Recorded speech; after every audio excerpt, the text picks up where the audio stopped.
Bonsoir, mesdames et messieurs, je suis Soumario, je suis enseignant-chercheur à l'IREP.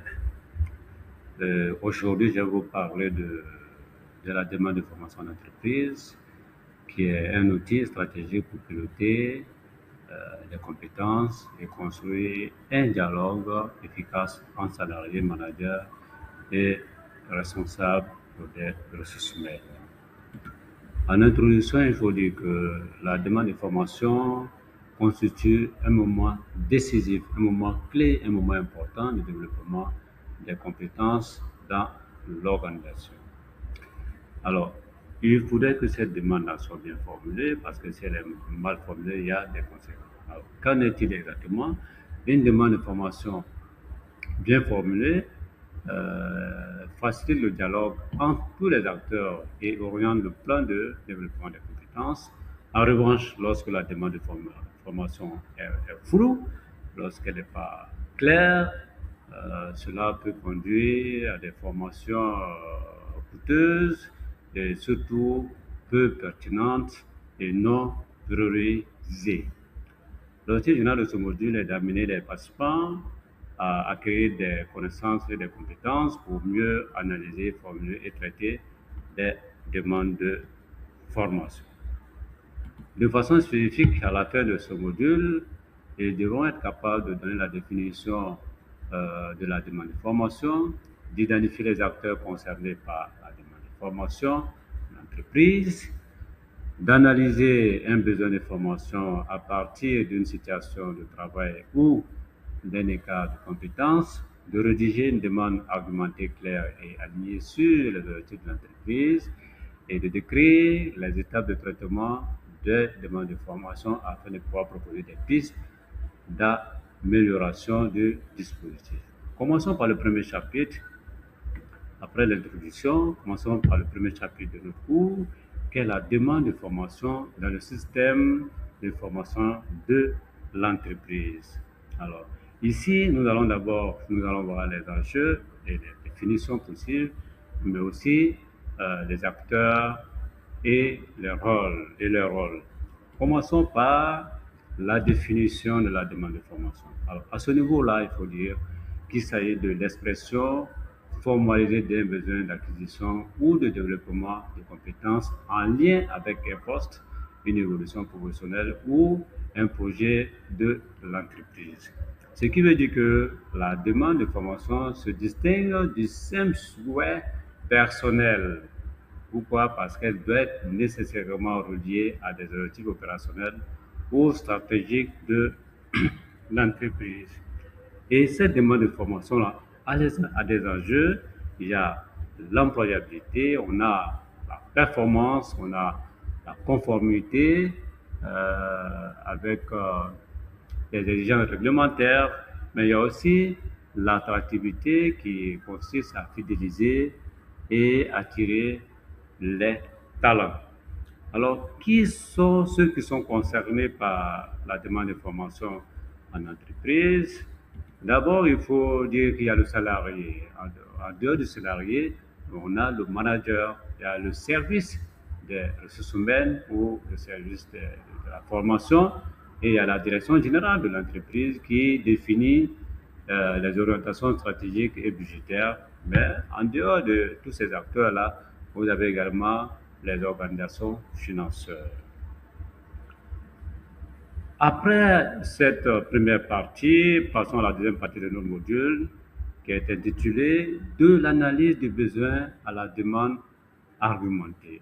Et là, nous allons nous appesantir sur l'identification et l'analyse des besoins de formation, mais aussi les questions qu'il faut se poser lorsqu'il s'agit de l'analyse des besoins de formation. Alors, commençons par le premier point que nous avons évoqué, c'est-à-dire identifier et analyser un besoin de formation.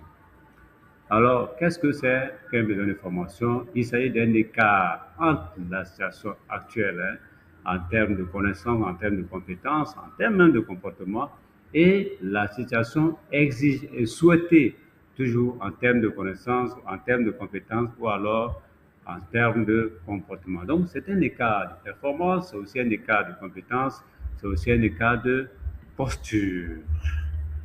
Alors, quelles sont les questions que l'on peut se poser pour analyser le besoin de formation? La première, c'est qui est concerné par la formation, c'est-à-dire le profil, l'expérience professionnelle, le nombre de personnes, les fonctions occupées, les tâches exercées, etc.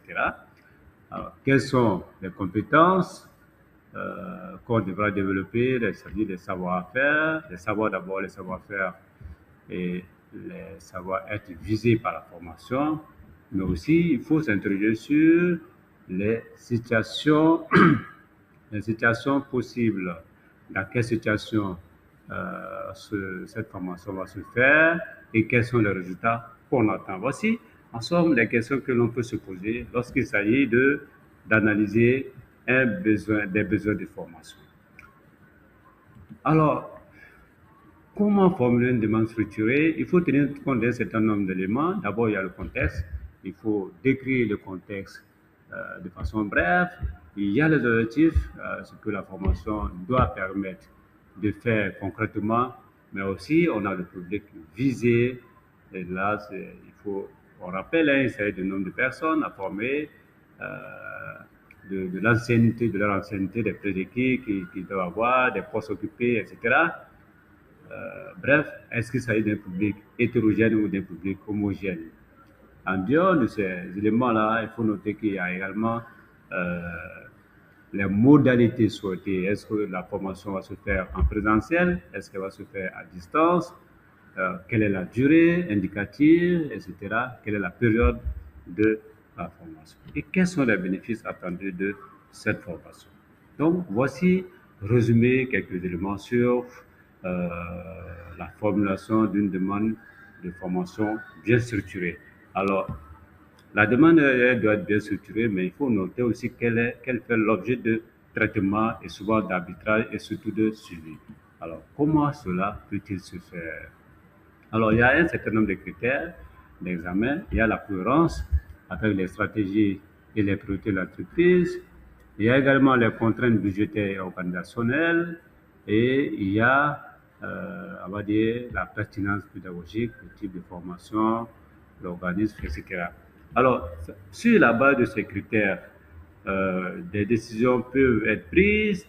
Ces décisions-là sont l'acceptation, soit on est d'accord, on accepte la demande de formation et on fait la formation, ou alors on reporte. La deuxième décision, c'est le report. La troisième décision ici, c'est la reformulation. On sent qu'il faut une formation, mais telle que la demande est formulée, elle n'est pas bien formulée. Donc, on va chercher à reformuler. Et la quatrième décision possible, c'est le refus motivé.